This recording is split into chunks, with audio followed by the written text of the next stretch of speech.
बिस्मिल्लाहिर्रहमानिर्रहीम, अस्सलामुअलैकुम, सुबह खैर। आप देख रहे हैं एक्सप्रेसो, मैं हूं हिनाद और मैं हूं अली अनीक सैयद। उम्मीद आप खैर आफियत से होंगे, जहां भी होंगे महफूज होंगे। जनाब, मौसम का आप हाल देख ही रहे हैं। इस वक्त भी पेशगोई की गई है कि एक नया सिस्टम दाखिल हो चुका है बालाई इलाकों में, तो पंजाब के कुछ इलाकों में भी बारिश होने का अंदेशा है और इसके साथ साथ बालाई इलाकों में भी जो है सर्दी आपको महसूस होती रहेगी, क्योंकि इन हवाओं के ज़रिए जो है ठंडी हवाएँ चलती रहेंगी और सर्दी की शिद्दत आपको महसूस होती रहेगी। लेकिन कौन सी सर्दी आपको पता है समर्स में तो महसूस नहीं होती, लेकिन बालाई इलाकों में टेम्परेचर थोड़ा कम होता है। हमें जो सर्दी फिर भी नहीं जो लोग जा रहे हैं, आप देखिए जैकेट्स पहनी होती है उन्होंने, वो उनका तरीका है एंजॉय करने के लिए, लेकिन स्टिल ठंड इस मौसम में फिर भी किसी भी एरिया में उस तरीके की नहीं होती। ये ना जाएंगी तो इनको पता चलेगा। मैं बिल्कुल अली आपके कहने पे अब चली जाऊंगी। अच्छा जी, मौसम की सूरत हाल पर हमने बात कर ली, आगे बढ़ते हैं जरा। जो लेबनान में इसराइल की तरफ से कार्रवाइयाँ की गई थी वो जारी थी और फिर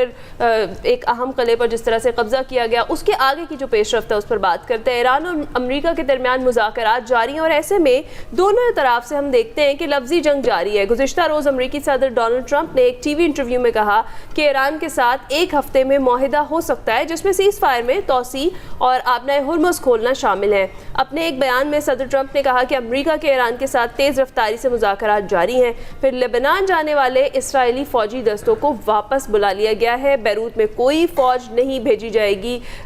ये एक अहम डेवलपमेंट है। इसराइली वज़ीर-ए-आज़म नेतन्याहू से इंतहाई मुफीद गुफ्तगू हुई, सदर ट्रंप ने यह बताया। नुमाइंदों के जरिए हिजबुल्लाह से भी मस्बत बातचीत हुई है। दोनों ने हमले बंद करने पर इत्तेफाक किया। उधर ईरानी खबर एजेंसी तस्नीम न्यूज़ ने ईरानी अहदेदार के हवाले से यह दावा किया है कि इसराइल के लेबनान और गजा के खिलाफ से होनी जराइम पर ईरान ने एहतजाजी तौर पर अमेरिका के साथ पैगामात का जो तबादला है उसे रोक दिया है। ईरानी हुकाम का कहना है कि ईरान और मज़ाहमती महाज ने आबनाए हुर्मुज़ की जो मुकम्मल बंदिश है, बाबुल मंदब और दीगर महाज फाल करने का भी फैसला कर लिया है। और दूसरी जानिब अगर हम देखें तो वज़ीर ख़ारजा इसहाक़ डार और ईरानी हमनसब अब्बास अराग़ची में टेलीफोनिक राबता हुआ है, जिसमें ईरान ने पाकिस्तान से जंगबंदी बरकरार रखने के लिए किरदार अदा करने की दरख्वास्त की है। और तर्जुमान दफ्तर ख़ारजा के अकॉर्डिंग ईरानी वज़ीर ख़ारजा ने लेबनान में जंगबंदी की इसराइली खिलाफ वर्जी पर इजहार तशवीश किया है और अब्बास अराग़ची ने इलाकाई सफारतकारी में पाकिस्तान के तामीरी किरदार को सराहा है। इस पर हमने बात करनी है। डॉक्टर शाज़िया अनवर चीमा हमारे साथ मौजूद हैं, माहिर बैनुल अक़वामी अमूर हैं। बहुत बहुत शुक्रिया डॉक्टर साहबा हमें ज्वाइन करने के लिए। गुड मॉर्निंग, कैसी हैं आप? मैं बिल्कुल ठीक ठाक हूँ। गुड मॉर्निंग आपको भी, आपके व्यूअर्स भी। उम्मीद है आप सब भी ठीक होंगे। बिल्कुल ठीक ठाक हैं। सबसे पहले ये बताइएगा कि इस वक्त जो मामला चल रहे हैं और लेबनान पर जो कार्रवाइयाँ इसराइल कर रहा है, उसने किस तरह से मुतासिर किया है उस सारे मुज़ाकराती अमल को, और अब जो ट्रंप की जानिब से बयानात आ रहे हैं जिसमें इसको डी एस्केलेट करने का कहा जा रहा है, वहाँ से जो फौज गई है उसको वापस बुलाने का कहा जा रहा है, किस प्रेशर में है ट्रंप? ट्रंप बातों की हद तक तो प्रेशर में लगते हैं, लेकिन लेबनान में जो कुछ हो रहा है वो ट्रंप की मर्जी से और अमेरिका की ग्रीन लाइट से हो रहा है, जिसको मार्को रूबियो मान भी गए हैं। नेतन्याहू बिल्कुल भी उसके अंदर कैपेसिटी नहीं है, वो मिलिट्री कैपेसिटी नहीं है कि वो कहीं भी जो है वो अकेला इस तरह के हमले करे। तो उनको बाकायदा सपोर्ट है अमेरिका की, और अब तो बाकायदा मान भी रहे हैं वहाँ पे ऑफिशियल कि जी हमारी मर्जी से जो कुछ हो रहा है। तो अब सवाल ये है कि ये मर्जी इस वक्त दरपेश क्यों आई कि एक तरफ आप निगोसिएशन करना चाह रहे हैं, एक जंग जो आप हार चुके हैं उससे आप बाहर निकलना चाह रहे हैं, एक और महाज जो है उस पर आपने वहाँ पे इंसानी जानें जो हैं हज़ारों की तादाद में वहाँ पे उन लोगों का नुकसान करना शुरू कर दिया। तो पॉइंट ये है कि इसराइल का जो एक एजेंडा है वो उससे एक इंच भी नहीं हिले। उनको अपने इर्द गिर्द जितना इलाका लेना है वो इस अपॉर्चुनिटी को अवेल करना चाहते हैं, और वो ट्रंप से कह रहे हैं कि अगर आप नेगोशिएशन की तरफ जाना चाहते हैं तो आप हमें इस तरफ खुली छुट्टी देंगे तो हम ये अपना काम करके इधर उधर। हमने सीरिया की तरफ गोलान हाइट्स और उसके बाद फिर बशार अल असद के टॉपल होने के बाद उन्होंने गोलान हाइट्स से बहुत आगे का इलाका जो है वो अपने कब्जे में ले लिया हुआ है। इधर वो अब लतानी रिवर्स तक पहुंच गए हैं, जिसमें ट्रंप के पास कहने के लिए सिर्फ ये है कि जी मैंने मना कर दिया, वो बैरूत नहीं जाएंगे। वो बैरूत जा ही नहीं सकते हैं ट्रूप्स लेकर, वहां पे वो सिर्फ अटैक करेंगे जो वो करते रहेंगे, और ट्रंप की मर्जी और ट्रंप की जो काबीना है उसकी मुशावरत से करते रहेंगे। और उसमें ईरान जो है उनका फिर ये है कि अगर ये सारा सिलसिला ऐसे ही चलना है तो हम इसको अपने ऊपर अटैक की तरह ले रहे हैं, और सीज फायर नहीं है, और हम किसी किस्म के मुज़ाकरात का जो है वो हिस्सा नहीं बनना चाहते। बल्कि कल तो ईरान ने इसराइली जो है उनको एक पैगाम भेज दिया है उस अपार्टाइड स्टेट को कि स्टेट खाली कर दें।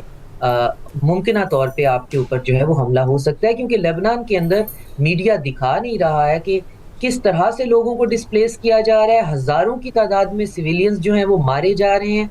गाँव के गाँव जो हैं उन पे उनको आग लगाई जा रही है और माइल्स आफ्टर माइल्स जो है इलाके को खंडर बना दिया जा रहा है। उसका इंफ्रास्ट्रक्चर से लेकर उनके खेत, उनके गाँव, उनकी बिल्डिंग्स, रहने की जगह, सबको वो बिल्कुल इस तरह से तबाह बर्बाद कर रहे हैं कि जैसे वो दोबारा रहने के काबिल ही ना हो। सही। और फिर अच्छा डॉक्टर साहिबा, जिस तरीके से हमें ये पता है कि बड़ा सोच विचार करके ही ये जो अटैक था जो लेबनान पर किया गया और उसके बाद फिर वो किले पे कब्जा किया गया और जिस तरह फोर्सेस भेजी गई, हमें पता है कि डेफिनेटली ये एक प्लान्ड चीज़ थी जो हुई। और फिर क्योंकि हतमी मरहला जो मुआहिदे का है वो फिर इस हफ्ते या फिर अगले हफ्ते के लिए ख़बरें यही थी कि चलेगा, और इसराइल चूँकि सारे मामले में शुरू से ही एक स्पॉइलर का किरदार अदा कर रहा है, तो उसने शायद इसलिए कि ईरान पर बर्तरी हासिल कर ले और ईरान जो है वो लेबनान पर बात किए बगैर जो है वो माहिदे पर नहीं आएगा, ये रीज़न है। और दूसरा ये कि ये जो तल्ख कलामी हुई जो सोर्सेस बता रहे हैं नेतन्याहू से सदर डोनाल्ड ट्रंप की जो बात हुई फ़ोन पर,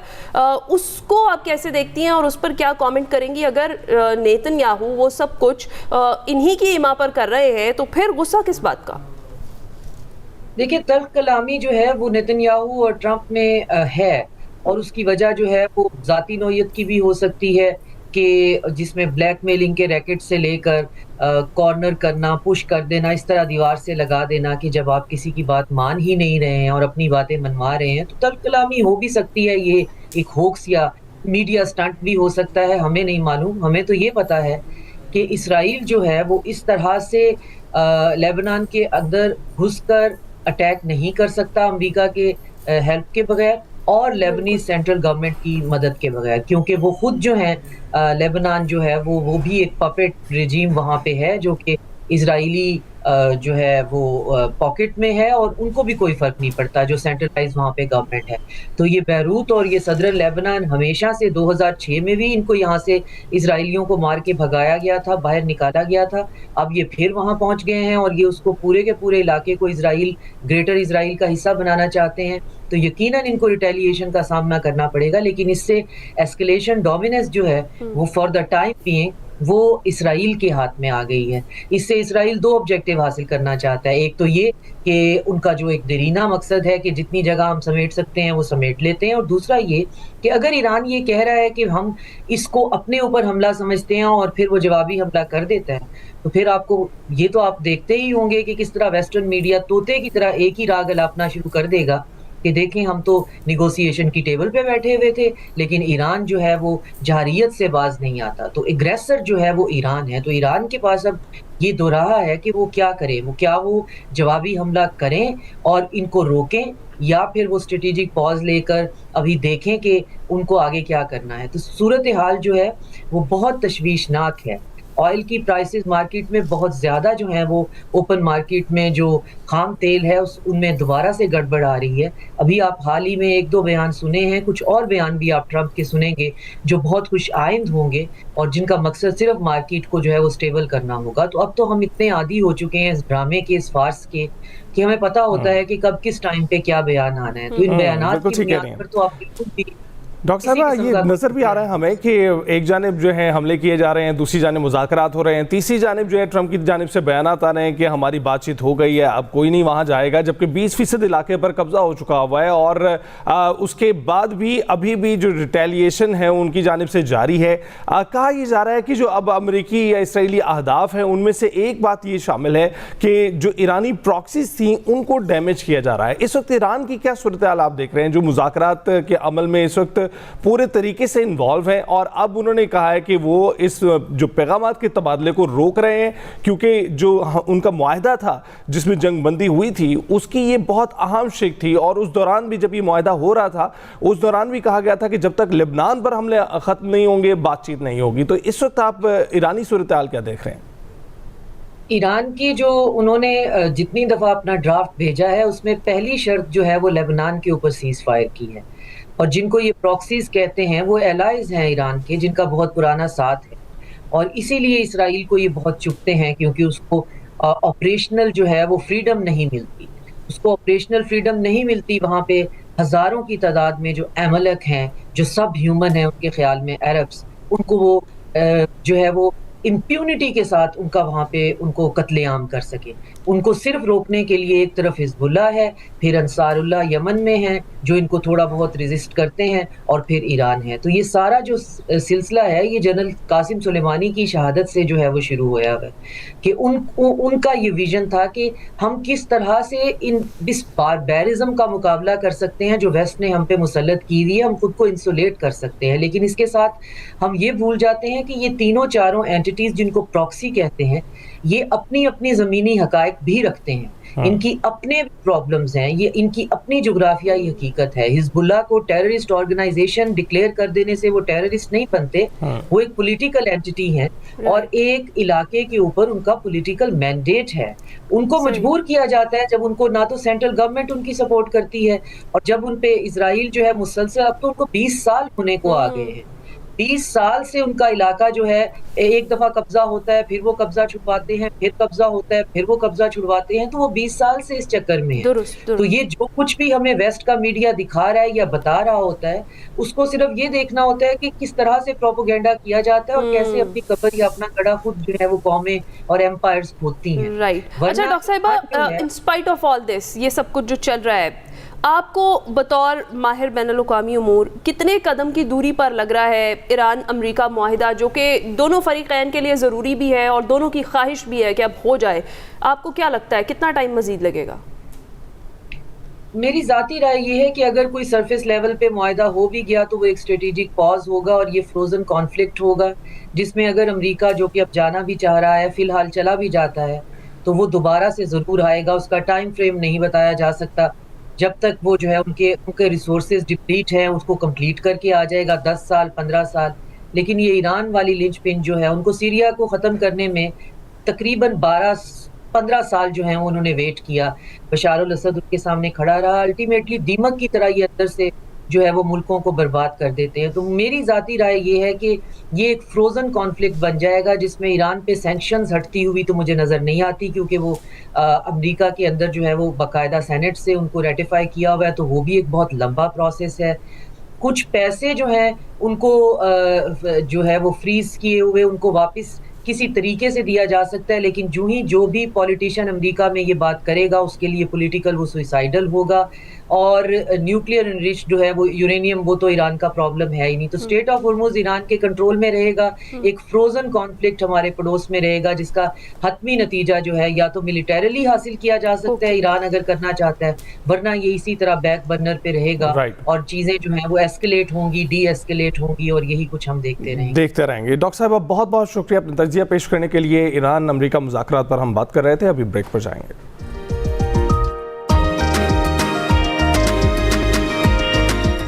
वेलकम बैक टू एक्सप्रेसो। जी ज़रा क्रिकेट की बात कर लेते हैं, इस बार मेंस क्रिकेट टीम की नहीं, विमेन टीम की बात करते हैं, जो कि मेरा ख्याल है उन्हीं के नक्शे कदम पर चल रही है। 3 मुल्की सीरीज़ में पाकिस्तान विमेन टीम अपना दूसरा मैच हार गई है। आयरलैंड ने पाकिस्तान विमेंस को 7 विकेटों से शिकस्त दे दी। वर्ल्ड कप T20 की तैयारियों के लिए डबलिन में ये सीरीज़ जारी है और पाकिस्तानी टीम ने टॉस जीतकर 6 विकेटों पर 176 रन बनाए।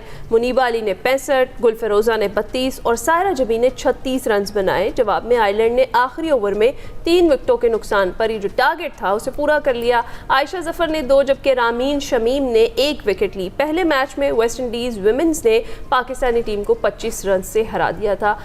तो जनाब, हमारा तो जज्बा यही कहता है कि तुम जीतो या हारो, हमें तुमसे प्यार है। बिल्कुल। और ये जो है इस वक्त है ना, जो है बहुत मुश्किल से कह रही हैं, आपको अंदाजा हो रहा है ना, दिल पे पत्थर रखकर, क्योंकि क्रिकेट में जो दिलचस्पी थी सारी की सारी इन शिकस्तों की वजह से, इन हारों की वजह से, इन परफॉर्मेंस की वजह से जो है वो बिल्कुल लोग दूर होते चले जा रहे हैं। तो अगर आप चाहते हैं कि उसी तरह से क्रिकेट में दिलचस्पी शायकीन की बरकरार रहे, तो फिर आपको मैच जीतना पड़ेगा और कुछ हमारे एंटरटेनमेंट आ रही है। हाँ, स्टार बैटर्स हैं और हमारे परफॉर्मेंस परफॉर्मर्स हैं उनको अगर आप देखें तो आजकल उनकी वीडियोस कुछ बाकायदा जो है सरकारी मीडियम से, बिल्कुल पीसीबी ने शेयर की, सरकारी मीडियम से, यानी पीसीबी शेयर कर रहा है। परफॉर्मेंस तो अपनी जगह पर, लेकिन ये परफॉर्मेंस जो है जो AI से जनरेट की गई है, जो स्टार बैटर है बाबर आजम अपनी AI आवाज में नुसरत फतेह अली खान का गाना सुनकर वो मुस्कुरा पड़े। पहले आपको सुनवाते हैं। तुम्हें चाहे पहेगी जो पतिया हो मैं आका पकड़े को तुम्हें चाहे पहेगी वो पतिया हो मैं आका तो देखूं। अच्छा, जो बाबर को मशवरा दे दें वैसे हमें कि आप ना गाइएगा कभी भी, ये हमने सुना है, अच्छा है, लेकिन आप नहीं, आप तो कर रहे हैं, कव्वालियों की शौकीन है और अक्सर ही सुन रही होती हैं और अक्सर ही नुसरत साहब को सुन रही होती हैं, तो उसकी वजह से थोड़ा जज्बा है इनका, उसको भी ठेस पहुंची है। यानी क्रिकेट और क्रिकेटर से इस वक्त बिल्कुल इनके जो जज्बात है वो आ रही हो चुके हैं। अच्छा, वैसे उन्होंने अपनी पिक्चर पे खुद कमेंट किया कि पिक्चर तो बड़ी जबरदस्त लगाई है, जो तस्वीर लगाई है इसके ऊपर, उस पर हाँ, लेकिन मैं सोच रहा हूँ कि क्या सोच रहे होंगे, क्योंकि हंस रहे हैं, मुस्कुरा रहे हैं। जाहिर बात है कि नुसरत फतेह अली खान साहब की जो गुलकारी है उस पर तो कोई सवाल नहीं है, ये शायद अपनी आवाज़ को सुनकर ही महजूज हो रहे हैं उससे। और आप देख रहे हैं कि ना सिर्फ बाबर बल्कि नसीम और सलमान अली आगा ने पता क्या कहा, उन्होंने कहा है कि वैसे गाते तो कोई हाल नहीं था, लेकिन ये AI वाली जो वीडियो है ना, जो ऑडियो है, ये जरा बेहतर है। इसके ऊपर उन्होंने ये कमेंट किया, नसीम शाह भी मुस्कुराते हुए हमें दिखाई। चले, शुक्र है कोई जवाब तो आया हंसने का क्रिकेट की बात पर या क्रिकेटर्स की बात पर। अभी ब्रेक पर जाएगी।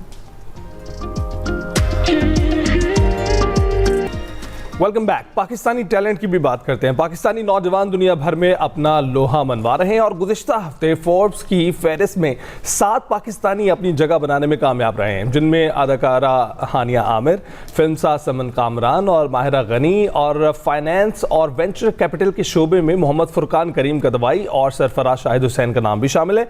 और सोशल इम्पैक्ट कैटेगरी में फहद शहबाज को नौजवानों के लिए कायम की गई तंजीम यूथ जनरल असम्बली के बानी के तौर पर शामिल किया गया है। Fahad Shahbaz social impact category में शामिल होने वाले वाहिद पाकिस्तानी नौजवान है और फहद शहबाज को 2023 में बरतानिया के मारूफ अवार्ड द डायना अवार्ड से भी नवाजा गया था।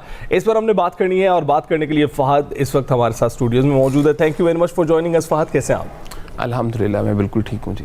फहद, सबसे पहले तो कंग्रेचुलेशंस, क्योंकि जो इतना बड़ा एजाज़ है पाकिस्तानी यूथ के लिए भी, पाकिस्तान के लिए भी, कि सोशल इम्पैक्ट कैटेगरी में शामिल होने वाले आप वाहिद पाकिस्तानी हैं। आपके खुद के क्या एहसासात हैं? देखिए, ये मैनिफेस्टेशन थी और ये जब 18 साल की उम्र में यूथ जनरल असम्बली की बुनियाद रखी थी, तो उसके बाद जब 5 साल पाकिस्तान में लोकल सतह पर इम्पैक्ट क्रिएट किया, तो उसके बाद मेरी ये कोशिश थी कि ऐसे अवार्ड्स या ऐसी फहरिस्त जो मुझे और जो मेरे बाकी को फाउंडर्स हैं और जो मेरे साथ यूथ जनरल असम्बली की टीम है, हमें आलमी सतह पर रिकग्निशन मिलनी चाहिए। और पाकिस्तान को देखें, गुज़िश्ता 7 सालों से मैं करीबन 20 के करीब ममालिक में रिप्रेजेंट कर चुका हूँ। तो मैं ये समझता हूँ कि ये जो सारा प्रोसेस था, ये जो सारा मरहला था, ये मेरे अकेले का क्रेडिट नहीं है, ये मुझे और मेरी टीम और बिलखसूस जो मेरे मेंटोर्स हैं, ये सब उनकी काविशों का नतीजा है। बिल्कुल। फहद, बहुत सारे लोग आपको मेंटोर समझते हैं, आपको देख रहे हैं कि आपके नक्शे कदम पर चलकर वो भी ऐसे अवार्ड्स हासिल कर सकते हैं। आपकी जर्नी कहाँ से शुरू हुई? 2015 में यूथ जनरल असम्बली का आगाज़ हुआ, लेकिन उससे पहले मैं 2013 से पब्लिक स्पीकिंग करता था, डिबेट्स करते थे, चाहे वो डिक्लेमेशन तर्ज हों, चाहे वो पार्लिमानी तर्ज हों, या फिर इसी तरह से मॉडल यूनाइटेड नेशंस हों। तो वहाँ पर मैंने ये फ़र्क महसूस किया कि हम वहाँ पर तकारीर करते हैं, करारदादें पेश होती हैं, कॉल अटेंशन नोटिस होते हैं, लेकिन इसकी किसी तरह से इम्प्लीमेंटेशन नहीं है। तो वो जो आइडियाज़ थे, जो डिस्कोर्स थे, उसको अमली सतह पर एक क्वालिफाइड ग्राउंड में ढालने के लिए 2015 में यूथ जनरल असम्बली की बुनियाद रखी गई, जिसमें हमारा मकसद ये था कि पाकिस्तान में हर डेवलप कंट्री में जब हुकूमत आती है, हुकूमत के साथ शैडो कबीना होती है। तो पाकिस्तान में पहली यूथ असम्बली थी। एक तो हम ये house of federation 96 seat senate की, जो पहले इससे ज़्यादा तादाद होती थी, और फाटा के बाद आपने देखा कि इसकी तादाद जो 96 पे आ गई। तो हम इसी मॉडल पे चल रहे हैं और इसी मॉडल पे चलते हुए हमने पाकिस्तान की पहली शैडो कबीना तरतीब दी, जिसमें हमारे पास 26 वजारतें और और इसी तरह से पार्लिमानी उमूर के जो दीगर लवाजमात है उस पर बहस होती है। राइट। अच्छा, जिस तरीके से वी नो दैट कि आप फोकल पर्सन हैं प्राइम मिनिस्टर्स यूथ प्रोग्राम के, आप गवर्नमेंट में भी काम कर रहे हैं, आप यूथ जनरल असम्बली के भी बानी के तौर पर काम कर रहे हैं, तो जो हमारी यूथ है फहद, वो कहीं ना कहीं जिस तरह से हम ऑफ द रिकॉर्ड बात कर रहे थे कि हमें इस तरफ जाती हुई दिखाई नहीं देती। हर एक को ऐसी मोटिवेशन चाहिए जैसी आपकी थी, जैसे अब आप बड़े लोगों के लिए बने हैं, तो उसके लिए क्या काम हो रहा है गवर्नमेंट की सतह पर? क्योंकि अब जो लोग आइडियलाइज कर रहे हैं वो इजी मनी को कर रहे हैं या फिर इजी फेम को करना चाह रहे हैं, हमारी यूथ जो बेसिकली है, तो उसको इस तरफ लाना और ख़ास तौर पर वो काम करना, ना सिर्फ काम करना बल्कि इम्प्लीमेंटेशन होना चीज़ों की, वो बड़ा इंपॉर्टेंट है। उसके लिए क्या काम हो रहा है? देखिए, हमारे यहाँ हमें ये बात का इतराफ़ कर लेना चाहिए कि कोई भी हुकूमत हो, हमारे यहाँ गवर्नेंस का बहुत बड़ा फुकदान था, और जब गवर्नेंस का फुकदान होता है, आपके यहाँ मयारी इंफ्रास्ट्रक्चर नहीं होता। अब जिस तरह से आज ख़ासतौर पे हम पोस्ट कोविड वर्ल्ड में देखते हैं कि AI किस तरह से हमारी ज़िंदगियों में आ चुका है, और जब तक हम हर तहसील सतह तक डिजिटल और AI लैब्स नहीं बनाएंगे और ये जो लाहौर, कराची, इस्लामाबाद के इंफ्रास्ट्रक्चर से निकलकर इंटरनेट की मयारी सहूलतें नहीं देंगे, और उसके साथ साथ वो जो टूल्स हैं जिन पे चल के आपने देखा है कि दुनिया में किस तरह से स्टार्टअप और वेंचर कैपिटल इस तरह से फंडिंग इकट्ठी की जाती है और दुनिया टेक्नोलॉजी का बेहतरीन इस्तेमाल करके आगे बढ़ रही है। लेकिन बदकिस्मती से हमारे यहाँ ये है कि हमारे पास ऐसी मिसालें कम हैं। हमारे पास, हम YouTube से देखते हैं और YouTube पे हमें कुछ यूट्यूबर्स नज़र आते हैं, तो हमारा नौजवान उन्हें आइडियलाइज़ किस अंदाज में कर रहा है। लेकिन मैं ये समझता हूँ कि जो उनके पास फेम है या उनके पास जो कामयाबी, ये बहुत एक शॉर्ट टर्म कामयाबी है सोशल मीडिया के टाइम पे।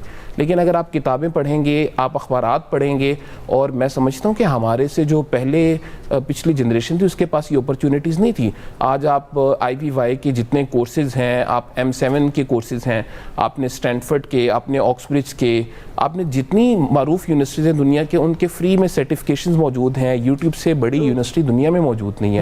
तो अगर आप काम करना चाहते हैं, स्किल सीखना चाहते हैं, और जो स्किल सीख रहा है, जिसके पास स्किल है, वो बेरोजगार नहीं है। तो हमारे यहाँ ये बड़ा एक मिसकंसेप्शन है बेरोजगारी, क्योंकि हम स्किल के बगैर नौकरी तलाश करने जा रहे हैं। बिल्कुल फहद, लेकिन इसमें एक चीज़ जो ये बदलती दुनिया में हम देख रहे हैं वो ये कि हमसे पिछली जनरेशन के पास शायद उस तरह की अपॉर्चुनिटीज़ ना हो जैसी अब हमारे नौजवानों के पास है, लेकिन उनके पास अपॉर्चुनिटीज़ ना होने के बावजूद ऐसी जॉब्स थी जिन पर वो सारी ज़िंदगी बैठे रह सकते थे। अब बड़ी तवातुर से तब्दील होती हैं। अब यानी आप एक जनरेशन और की बात करने, उनके पास एक डेकेड के लिए एक इंडस्ट्री मौजूद होती थी, लेकिन अब के लिए तो 5-5 साल में सूरत हाल तब्दील हो रही है। तो नौजवानों के लिए क्या सजेस्ट करेंगे? देखिए, मैं तो ये समझता हूँ कि जब तक हम जो नए और जदीद टूल्स हैं उससे हम इस्तेफ़ादा नहीं करेंगे। अब हम बात कर रहे हैं ना कि आर्टिफिशियल इंटेलिजेंस के आने की वजह से नौकरियां ख़त्म हो रही हैं, लेकिन आप ये देखें कि उस आर्टिफिशियल इंटेलिजेंस का दुरुस्त इस्तेमाल करने वाले कितने लोग हैं।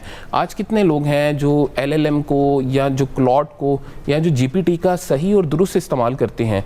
तो टेक्नोलॉजी हमारी ज़िंदगी में ज़रूर आई है और हमने इसको अपने ऊपर सवार नहीं करना। हमने इस सारी ये जो एक रिपोर्टिक दुनिया है, हमने इसको ऑपरेट कैसे करना है, हम इसको बेहतर अंदाज में जब चला सकेंगे, अपने लिए अपॉर्चुनिटीज़ तलाश कर सकेंगे। और अगेन मैं बात करूंगा कि हम सब यंगस्टर्स की जब हम स्क्रीन टाइम देख लें तो हम इंस्टा रील्स और बाकी चीज़ों को देखते रहते हैं, तो उस दौरान ये बहुत कम लोगों में जुस्तजू हमने देखी है, क्योंकि ये इसकी एक बड़ी वजह ये है कि चीज़ें बहुत ज़्यादा अंदाज में और बहुत बड़ी तादाद में डेटा पेश किया जा रहा है। एक जो टाइम स्पैम है वो भी कम हो गया। तो तवज्जो से लेक्चर सुनने वाले जो आज भी हैं, वो आज भी पाकिस्तान से बैठ के बाहर स्कॉलरशिप्स उनको मिलती हैं, फेलोशिप मिलती हैं, अच्छी इंटर्नशिप कर रहे हैं अमेज़ोन से लेके माइक्रोसॉफ्ट तक। तो कामयाब मिसालें आज भी मौजूद हैं, लेकिन हमारा जो सोशल मीडिया है वो उन कामयाब मिसालों को उस तरह से उजागर नहीं कर रहा जिस तरह से बाकी मिसालें दिखाई जा रही जिनका हम जिक्र कर रहे हैं। अच्छा, बिल्कुल सही। चले फहद, जो नई नौजवान हमारी नस्ल है जिसका हम बार बार जिक्र कर रहे हैं, क्योंकि आपने जिस तरीके से आप 18 साल की उम्र से आपने अपना एम डिसाइड किया और आप चल पड़े उस मिशन के पीछे, और आपने यूथ जनरल असम्बली उस वक्त बनाई और अब आके माशाल्लाह आप कितने कामयाब हैं, तो उस यूथ के लिए आपका खुसूसी पैगाम है क्या? देखिए, मैं बुनियादी तौर पे समझता हूँ कि जिस तरह से मैं अपनी बात करूँ, जिस तरह से आपने इंट्रो में बताया डायना अवार्ड या फोर्ब्स एशिया की फहरिस्त, तो मैं समझता हूँ कि मुझसे ज़्यादा काबिल नौजवान तालीमी एतबार से और जो बाकी हम निसाबी और गैर निसाबी सरगर्मियाँ चाहे वो उनकी स्टूडेंट लाइफ में हों और ये सारा जो सिलसिला है इस दौरान हो। लेकिन एक चीज़ जो मुझे नज़र आती है कि अगर आप इम्प्लीमेंटेशन कर लेते हैं, वो कहते हैं कि डोंट थिंक डू इट, तो अगर आप उसको फौरी इम्प्लीमेंट कर लेते हैं तो आप उन 1% में शामिल हो जाते हैं। और अगर आप काबिल हैं, आप अभी अपने प्लान बना रहे हैं, आपके प्लान की एग्जीक्यूशन नहीं हो रही, तो फिर आप उस सतह तक नहीं पहुंच पाएंगे। तो वन लाइनर कि जी एग्जीक्यूशन करें, अगर आप एग्जीक्यूशन करेंगे तो आप पाकिस्तान के टॉप 1%, क्या दुनिया के टॉप 1% नौजवानों में नजर आएंगे। बिल्कुल ठीक है फहद, बहुत बहुत शुक्रिया हमें ज्वाइन करने के लिए स्टूडियोज़ में। और हम देख ही रहे हैं कि फहद जैसे जो नौजवान है लीड कर रहे हैं और जो पैगाम है वो बहुत ही क्लियर है। पैगाम सिर्फ ये है कि सिर्फ पढ़ाई आपको मदद नहीं दे सकती, उस पर अमल करना भी आप ही की जिम्मेदारी है। तो अमल करिए, कामयाब रहिए। ब्रेक के बाद हाजिर होंगे। Welcome back to Expresso. जनाब, गिलगित इलेक्शंस के हवाले से कुछ बात कर लेते हैं। गिलगित बल्तिस्तान इलेक्शन में गहमा गहमी उरूज पर है और इंतखाबी मुहिम भी जोरों शोर से जारी है। जगह जगह रैलियां हैं, जलसे, पार्टी परचमों की बहार दिखाई देती है। गिलगित इलेक्शन में 24 हल्कों के लिए 400 से ज़ायद उम्मीदवार मद्दे मुकाबिल होंगे और इंतखाबात के लिए पोलिंग 7 जून को होगी। इसी पर हमने मजीद बात करनी है और हमारे नुमाइंदे हमें ज्वाइन कर चुके हैं, वकास अहमद। अस्सलाम वालेकुम वकास, बहुत शुक्रिया हमें ज्वाइन करने के लिए। ये बताइए कि कैसा माहौल देख रहे हैं इधर, कैसी गहमा गहमी है? 5 जून तक ये जो मुहिम है, इंतखाबी मुहिम, ये जारी रहेगी? जी बिल्कुल, अगर बात की जाए गिलगित बल्तिस्तान इंतखाबात की 2026 की, तो चूँकि 7 जून को पोलिंग डे है, 7 जून को हक़ राहदही 9,58,000 से ज़्यादा जो वोटर्स हैं वो अपना हक़ राहदही इस्तेमाल करेंगे। लेकिन दूसरी जानिब जो सियासी जमातें हैं वो भरपूर तरीके से अपनी जो इंतखाबी मुहिम है वो चला रही हैं। फाइनल राउंड शुरू हो चुका है। जो अब मरकज़ी क़यादत है वो पहले तो जो सेकंड क़यादत थी तमाम पॉलिटिकल पार्टीज़ की, वो गिलगित के अंदर ही मौजूद थी। लेकिन अब मरकज़ी क़यादत जो है हमने देखा कि वो तमाम पॉलिटिकल पार्टीज़ के अब मैदान में उतर चुकी हैं। बिलावल भुट्टो ज़रदारी गुज़श्ता रोज़ यहाँ पर स्कर्दू में पहुँचे और उन्होंने सबसे पहला इंतखाबी जलसा शिगर में गुलाबपुर के मकाम पर ऊपर किया और वहाँ पर उन्होंने अवामी इज्तिमा से ख़िताब किया और उसके बाद उन्होंने आइंदा की हिकमत अमली यहाँ पर बयान की। बैरिस्टर गौहर जो हैं पाकिस्तान तहरीक इंसाफ के चेयरमैन, वो भी स्कर्दू में यहाँ पर रहे और उन्होंने अपनी सियासी सरगर्मियाँ यहाँ पर मुख्तलिफ जो कॉर्नर मीटिंग्स थी, मुख्तलिफ जो छोटे मोटे रैलियाँ थी, उनके साथ जो वो उनकी क़यादत करते यहाँ पर दिखाई दिए। साथ ही साथ जो मुस्लिम लीग नून है जो वफाक में जो वो बरसर इक़्तिदार है, यहाँ पर उनकी मरकज़ी जो क़यादत है उनकी अगर नाम लिया जाए तो ख्वाजा साद रफ़ीक, आबद शेर अली और इंजीनियर खुरम दस्तगीर यहाँ पर स्कर्दू के अंदर मौजूद थे। उन्होंने जलसा से खिताब किया और आज वो खपलू में सियासी ताकत का मुजाहरा करने के लिए जा रहे हैं, जबकि बिलावल भुट्टो ज़रदारी आज स्कर्दू में यहाँ पर सियासी क़ुव्वत का मुजाहरा करेंगे और इस हवाले से तमाम तैयारियाँ इंतजामात मुकम्मल कर लिए गए हैं।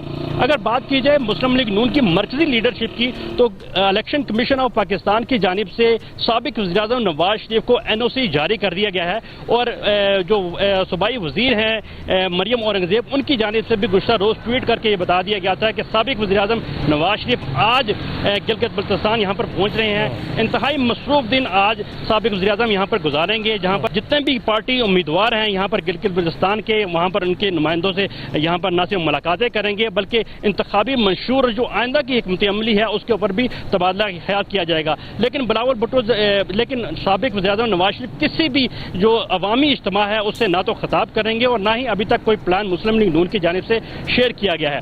अब अगर दूसरी तरफ अगर हम बात करें इलेक्शन कमीशन की, तो इलेक्शन कमीशन की जानिब से तमाम जो तैयारियां हैं वो मुकम्मल कर ली गई हैं। बैलेट पेपर्स की छपाई जो है वो मुकम्मल कर ली गई है।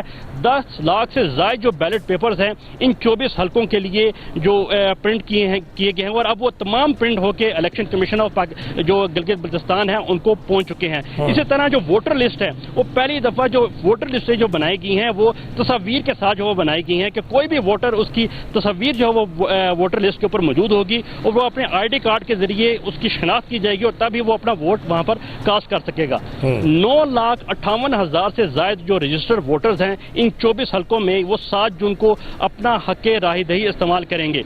मजमूई तौर के ऊपर 396 उम्मीदवार इन 24 हल्कों में मद्दे मुकाबिल हैं और अगर बात की जाए आज़ाद उम्मीदवारों की तो बड़ी तादाद में आज़ाद उम्मीदवार भी यहाँ पर इलेक्शन कॉन्टेस्ट कर रहे हैं।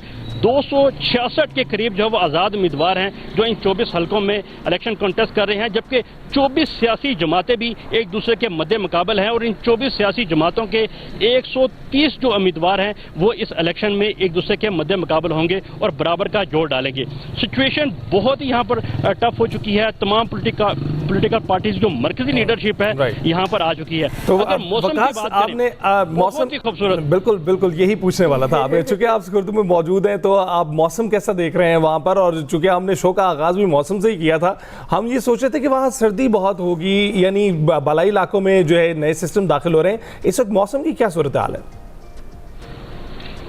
देखिए, कुदरत के हसीन मनाजर में से मनाजर हमने यहाँ पर देखे हैं। जब हम इस्लामाबाद से चले तो क्योंकि हमने बाय रोड सफ़र किया तो दुनिया के अजीम जो पहाड़ी सिलसिले हैं उन्हें हमें देखने का मौका मिला। कोई हिमालय के पहाड़ हमने देखे, कोई हिंदू कश और कोई कराक्रम के जो पहाड़ हैं वो हमने यहाँ पर देखे। आप मेरे अकब में भी देख सकते हैं कि जो पहाड़ हैं उनकी चोटियों के ऊपर बर्फ़ यहाँ पर मौजूद है, लेकिन मौसम जो है वो बिल्कुल जो है वो डिफरेंट है। गिलगित बल्तिस्तान की अगर गिलगित की बात करें तो वहाँ पर और स्कर्दू में खास तौर के ऊपर जो दोपहर के वक्त जो टेम्परेचर है वो कोई 22 से 23 के या 22 और 25 के दरमियान जो वो राउंड अबाउट है, लेकिन रात को जो वो सर्दी यहाँ पर होती है जिसकी वजह से लोगों को यहाँ पर कम्बल वगैरह लेकर ओढ़कर जो वो यहाँ पर सोना पड़ता है। लेकिन ओवरऑल जो मौसम है वो बहुत ज़बरदस्त है। क्लाउड्स आते हैं, हल्की हल्की जो वो खुनकी सी यहाँ पर पैदा होती है, लेकिन ओवरऑल जो इलेक्शन का जो मुहिम है वो तमाम सियासी जमातों के लिए इंतहाई आइडियल है, क्योंकि मौसम ऐसा है कि जो मौसम का तो आपने बताया, हल्का बताएं कौन सा ऐसा हल्का है जहां पर बड़ा कड़ा मुकाबला देखने को मिल सकता है? जिस तरह से हम पहले से प्रेडिक्ट कर लेते हैं जब पंजाब में या कहीं इलेक्शन होते हैं तो पता होता है कि इस हल्के में इन सियासी जमातों का जो है ना बड़ा तगड़ा मुकाबला होगा, वहां पर ऐसा कौन सा हल्का है? देखिए, कोई भी हल्का यहाँ पर इतनी बड़ी तादाद में जब आज़ाद उम्मीदवार आ जाएं तो कोई भी हल्का किसी की भी सियासी जमात के लिए फेवरेट नहीं होता। लेकिन अगर मुस्लिम लीग नून की बात करें तो मुस्लिम लीग नून के जो हाफिज हफीजुर रहमान है वो गिलगित 2 से इलेक्शन वहाँ पर कंटेस्ट कर रहे हैं। इसलिए जो मरकजी लीडरशिप है मुस्लिम लीग नून की, उनका महवर भी वही है क्योंकि वो साबिक वज़ीर आला भी गिलगित बल्तिस्तान के रहे हैं। तो इसलिए वो जो हल्का है वो इंतहाई अहमियत का हामिल हल्का है, क्योंकि ना सिर्फ वहाँ पर 2 वफाकी वज़रा भी लड़ रहे हैं। वकाश, बिल्कुल, और हल्कों में गहमा गहमी भी आप बता ही रहे हैं, सेंटिमेंट्स लीडरान के भी शेयर किए हैं, वो तो पहुंच गए हैं, लेकिन इसके साथ साथ हम ये देख रहे हैं कि वहां पर मौजूद जिन्होंने वोटर्स हैं, जिन्होंने वोट कास्ट करने हैं, वो भी बहुत दिलचस्पी इस वक्त ले रहे हैं। तो वकाश से अपडेट लेते रहेंगे। बहुत बहुत शुक्रिया वकाश, ब्रेक पर जाएंगे।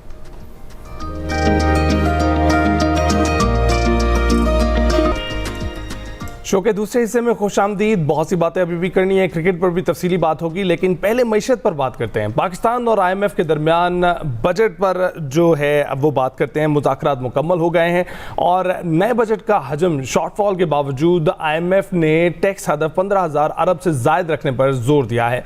नए बजट में 220 अरब रुपए के नए टैक्सेस लगाने की भी तजवीज़ दी गई है।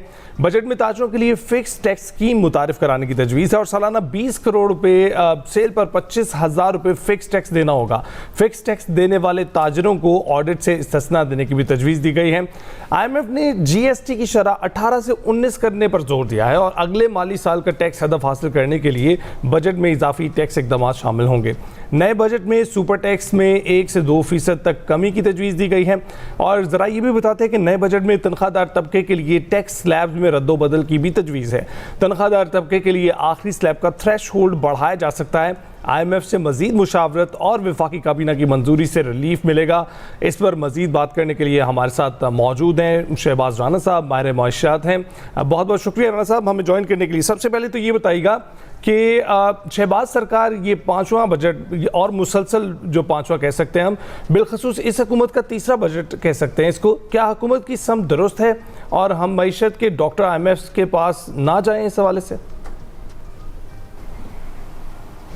देखें, हुकूमत की सिमत दुरुस्त है या गलत है, मेरे और आपके कहने की तो बात ही नहीं रही। ख़ुद जो प्लानिंग के वज़ीर हैं एहसन इकबाल, उन्होंने जो कल स्टेटमेंट दी है कि एक शर्मनाक बात है पाकिस्तान के लिए, पाकिस्तान की हुकूमत के लिए कि कर्ज़े लेकर उस पर जो है वो खुशियाँ मनाई जाती हैं। तो ये एक चीज़ को जो इस वक्त है वो रिफ़्लेक्ट कर रहा है कि हुकूमत के अंदर भी इस वक्त बहुत ज़्यादा जो है ना लेवल ऑफ डिससेटिस्फेक्शन है वो बढ़ चुका है।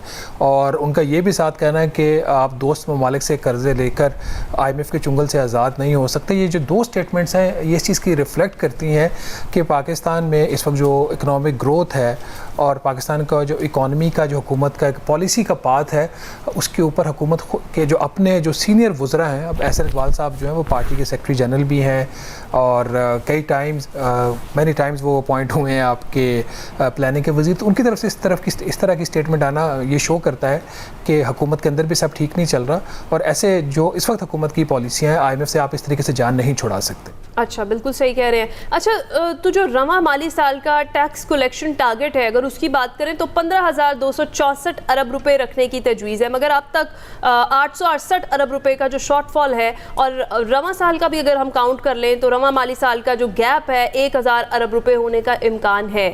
तो जो रवा माली साल का टारगेट पूरा नहीं हो सका तो 15,000 अरब से ज़ायद का टारगेट फिर कैसे पूरा किया जाएगा?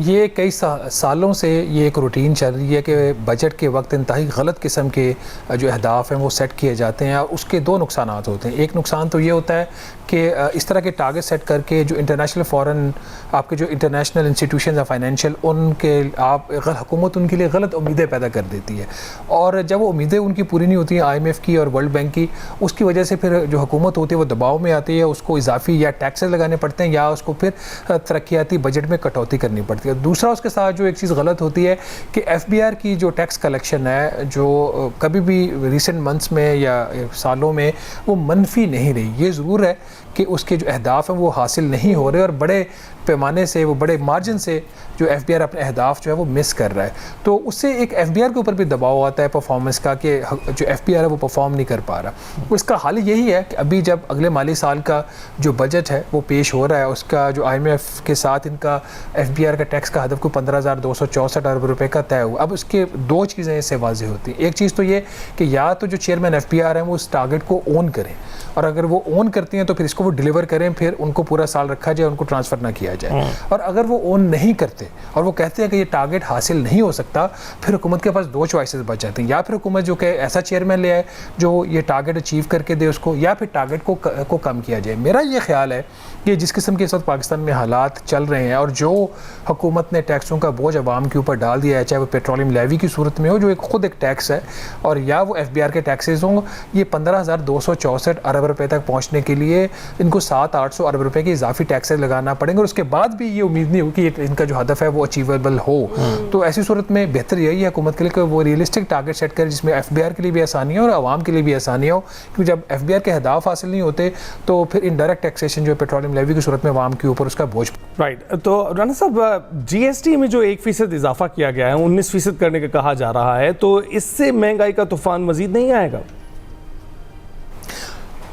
जो GST का जो है ना वो इस पर नहीं कहा जा सकता कि 19% हो रहा है या नहीं हो रहा है। ये IMF की बड़ी पुरानी एक डिमांड है पाकिस्तान से। जब भी कोई बात होती है कि जो क्वालिटी टैक्स मेजर्स, तो दो ही बातें IMF करता है। एक तो बात ये करता है कि जो हुकूमत है वो तनख्वाहदार तबके के ऊपर, कॉर्पोरेट के ऊपर, जो कॉर्पोरेट सेक्टर है पाकिस्तान का उसके ऊपर टैक्स रेट बढ़ा दो, या फिर वो कहता है GST का रेट बढ़ा दो। इसका मतलब ये होता है क्वालिटी टैक्स मेजर्स का कि जी जहाँ से गारंटेड रेवेन्यू आ जाए हुकूमत को। तो ये कोई नई चीज़ नहीं है IMF की तरफ से इस किस्म का मुतालबा, ना होता या नहीं होता। लेकिन अगर GST 19% नहीं भी हो बजट में, तो उसके अलावा जो टैक्स मेजर्स आ रहे हैं जो ज़्यादातर इनडायरेक्ट नेचर के हैं, मार्केट प्राइस के ऊपर सेल्स टैक्स जो लिया जा रहा है, उससे भी अच्छा खासा जो है महंगाई पे फ़र्क पड़ेगा। तो लोगों के लिए आगे मुश्किलात हैं, आसानी मुझे नज़र नहीं आ रही। अच्छा, सही है। शहबाज अहमद साहब, हम वैसे देखते हैं कि जो तनख्वाहदार तबका है वही ज़्यादा टैक्स देता हुआ दिखाई दे रहा है, इसमें उन्हीं का ही ज़्यादा हिस्सा होता है टैक्स कलेक्शन के अंदर। तो इस बजट में इस तबके को कोई रिलीफ मिलने का इम्कान दिखाई दे रहा है आपको? हुकूमत की कोशिश तो है कि तनख्वाहदार तबके के लिए कुछ रिलीफ जो है वो ले ली जाए IMF से। अब रिलीफ के क्या मतलब है? रिलीफ का मतलब ये है कि जो इस वक्त अनबेरेबल हायर टैक्सेस हैं उसमें मामूली कमी कर दी जाए, या रिलीफ का मतलब ये है कि 2022 में जो सफ़र शुरू हुआ था तनख्वाहदार तबके के ऊपर इजाफी टैक्स बोझ डालने का, क्या ये जो रिलीफ जिसको हुकूमत कहती है वो 2022 से पहले वाले लेवल पर जाती है, फिर तो रिलीफ है। वरना ये मामूली जो एक साइड से ये अगर कम कर भी देते सैलरी क्लास के लिए, तो दूसरी साइड पर पेट्रोलियम मसनूआत की कीमतों में इजाफा और पेट्रोलियम लेवी में इजाफे से वो चीज़ ख़त्म हो जाती है, तो मामूली रिलीफ से बात नहीं बनेगी। वो तो हुकूमत ने पिछली दफ़ा भी जो लास्ट बजट था उसमें मामूली सी रिलीफ दी थी कुछ स्लैब्स के ऊपर, उससे बात नहीं बनी। इसमें ड्रेस्टिक रिडक्शन की ज़रूरत है टैक्स रेट्स के अंदर भी इनकम सैलरीड क्लास के लिए, और जो स्लैब्स हैं जहाँ पे जाके आपको हाईएस्ट और मुख्तलिफ जो टैक्स रेट्स अप्लाई करते हैं उन स्लैब्स को भी रिलैक्स करने की ज़रूरत है, ताकि कम से कम 10 लाख रुपए की अगर आपकी जो है सालाना आमदन, तो फिर 35% जो हायर स्लैब है हिट होनी चाहिए, उससे नीचे नहीं होनी चाहिए जो पाकिस्तान में महंगाई है। राना साहब, तनख्वाहदार तबके की तो बात हमने की, दूसरी जानिब इलेक्ट्रिक गाड़ियों पर भी टैक्स लगाने की तजवीज़ जा रही है, इस बारे में बताएं। अच्छा, एक चीज़ मैं क्लैरिफाई कर दूं, 1 करोड़ सालाना के ऊपर होना चाहिए जो मिनिमम अभी बात कर रहे थे सैलरीड क्लास वाली। 1 करोड़ अगर सालाना आमदन है तो उसके ऊपर 35% बनता है, उससे नहीं बनता। और मंथली इनकम अगर आपकी उसके अराउंड 8-9 लाख रुपए की हो तो फिर, अदरवाइज जो इस वक्त सूरत है 3.5 लाख रुपए के ऊपर आप 35% रेट रहे हैं, वो ठीक नहीं है। दूसरा, आप जो कह रहे हैं जो सेल्स टैक्स में इजाफे की बात हो रही है, एक नेशनल इलेक्ट्रिक व्हीकल पॉलिसी तो हुकूमत ने दी हुई है 2030 के लिए, उसमें तो ऐसा ये टैक्स रेट्स में उस तरीके से इजाफा नहीं। असल जो प्रॉब्लम आ रहा है जो हाइब्रिड के पर इस वक्त जो रिड्यूस रेट है सेल्स टैक्स के, उसमें इजाफे की बात हो रही है, जिसमें 1800 सीसी तक 8.5% जीएसटी का रेट है उसको 17-18% करने की बात हो रही है, और 2500 सीसी तक की जो हाइब्रिड व्हीकल है उसके ऊपर कोई 12.8% जीएसटी का रेट है, उसको 18% करने की बात हो रही है। तो हाइब्रिड के ऊपर जीएसटी के इंक्रीज़ की बात हो रही है, सोलर पैनल्स के ऊपर जीएसटी की इंक्रीज़ की बात हो रही है। इलेक्ट्रिक व्हीकल्स पे ये जो एक पॉलिसी हो सकता है, जो पहले की पॉलिसी हुकूमत ने इलेक्ट्रिक व्हीकल पॉलिसी की दी हुई है, उसके ऊपर हुकूमत अमल दरामद करे। अच्छा, वैसे कैसी चीज़ है कि जिस तरफ आवाम की थोड़ी सी आसानी होती है ना, उस चीज़ के ऊपर टैक्सेस लगने शुरू हो जाते हैं, और जो कोई सोच रहा होता है ना मेरे जैसा बंदा कि वो इस तरफ चला जाएगा, वो इलेक्ट्रिक गाड़ी ले लेगा, वो भी सोचता है कि यार अब टैक्स लगने लगा है, वही हिसाब हो जाना है। अच्छा राना साहब, बड़ी डिटेल डिस्कशन हुई, आपने बड़े बेहतर तरीके से सारी चीज़ों को एक्सप्लेन किया। और लाइटर नोट, अगर हम बात करें इस बजट में आवाम के लिए अच्छी चीज़ क्या है, और अगर हम कहें कि बुरी चीज़ कोई, तो वो क्या है? देखिए, सबसे अच्छी चीज़ ये होगी कि हुकूमत 5 जून को बजट ना दे, तो इससे अच्छी कोई बात हो नहीं सकती। जो हुकूमत 5 जून को बजट दे रही है उसमें जो है वो रिलीफ नहीं है, और बुरी बात यह है कि 5 जून का बजट आ रहा है। शहबाज राना साहब, बहुत बहुत शुक्रिया, आपने बजट के हवाले से बताया। अब सबकी नज़रें इस वक्त जमी हुई हैं, देखें कैसा बजट अब आता है और किस किस को रिलीफ मिलता है। ब्रेक के बाद हाजिर होते हैं।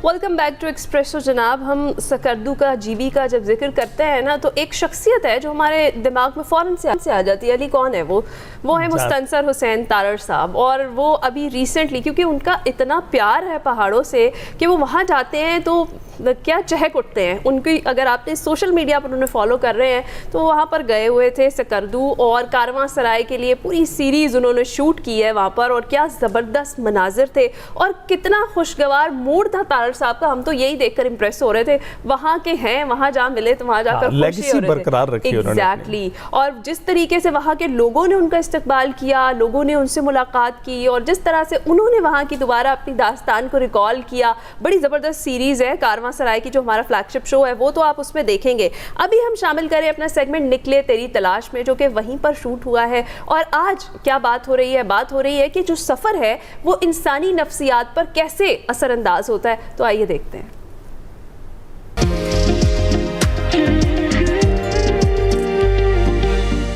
अभी देखिए सर, ये आपका फ़ोन है, बड़ा महंगा फ़ोन है, यहाँ से ये गिर गया था, यहाँ से मैंने हाथ में पकड़ा और फिर मैं आपको वापस दे रहा हूँ। हालांकि ये ऑनेस्टी, ये आप ट्रैवल में पता चल जाता है कि इंसान कितना ऑनेस्ट है। ये दरअसल आप ही मुझे इसलिए दे रहे हैं कि मैं बखूबी आगाह था कि ये गिर चुका है और आपके पास चला गया है, और मैं आप ही को टेस्ट कर रहा था कि क्या आप इसे वापस करते हैं या नहीं करते। अस्सलाम वालेकुम नाज़रीन, मैं वकार अहमद और आप देख रहे हैं निकले तेरी तलाश में। कहा जाता है कि किसी भी इंसान से ताल्लुक़ या किसी भी इंसान के हवाले से आप ये स्टेटमेंट दें कि वो बहुत अच्छा इंसान है, उससे पहले उसके साथ कुछ खाने खा लें, और उससे पहले उसके साथ सफ़र कर लें, या उससे पहले उसको कर्ज़ दे के देख लें, या उससे कर्ज़ लेके देख लें। तो ट्रैवल जो है ये बहुत ही ज़बरदस्त किस्म का एक ऐसा पैमाना है जो कि बिशाम से आगे जब आप 10 और वहाँ पे जाते हैं तो बस वो इंसान को खोल खाल के रख देता है। जो भी इंसान के अंदर जो कुछ होता है वो बाहर आ जाता है। सर, आपसे सवाल करने से पहले एक छोटी सी बात कि हमारे साथ जब मैं टूर ऑपरेटर के तौर पे काम करता था ना, तो वहाँ पे ऐसे ऐसे लोग आते थे जो इंतहाई सोफिस्टिकेटेड नहीं होते कि ये उसकी बोतल, ये मेरी बोतल, ये इस तरह करके बैठे, और जैसी दासू क्रॉस करते थे फिर एक दूसरे की कौन किधर है, एक दूसरे की बोतलों को मुँह लगा रहे हैं, किसकी शूज़ कहाँ पे हैं, तो सारी चीज़ें जो हैं वो ख़त्म हो जाती है। ये ट्रैवल इंसान के अंदर को बाहर कैसे एक्सपोज करते हैं, जो उसने पहना हुआ सब पहना होता है। सिविलाइजेशन जो है जो बेसिकली तो आर्टिफिशियल एक लिबादा है ना जी ठीक है। ताकि दूसरे लोग मुतासर हो सकें, क्योंकि दूसरे लोगों ने भी वही रिस्पेक्टेबिलिटी का लिबादा पहन रखा और जब आप ट्रैवल करते हैं कुछ अर्सा बाद तो वो लिबादा उतरने लगता है, नेचर उन पे हावी होने लगती है, फिर वो नेचर की जो कंपल्शन है उसके मुताबिक चेंज होना शुरू हो जाते हैं। बाकी ये कि ट्रैवल को कहते हैं कि ट्रैवल जो है एक छलनी है वाह। किसी भी शख्सियत को परखने के लिए, और उस छलनी में अगर डालें तो उसकी तमाम तर कमीनगी और बुरी आदतें और जो भी है वो ऊपर सामने आ जाती हैं। तो मसलन मैं गया एक दोस्त के साथ बाहर की बात, तो मैंने कहा जी कि जो है अपना खाना वाना और बाकी स्टे वो एक बंदा खर्च करता जाए और जब पैसे ख़त्म हो, ये यूजुअली यहाँ पे कम से कम नॉर्थ में जब मैं एक्सपीडिशन पे जाता था किसी एक को सपोज कर दिया कि जी 5,000 रुपया दे दे और उसके बाद सब 5 उसके बाद ख़त्म होगा तो और ले लेना।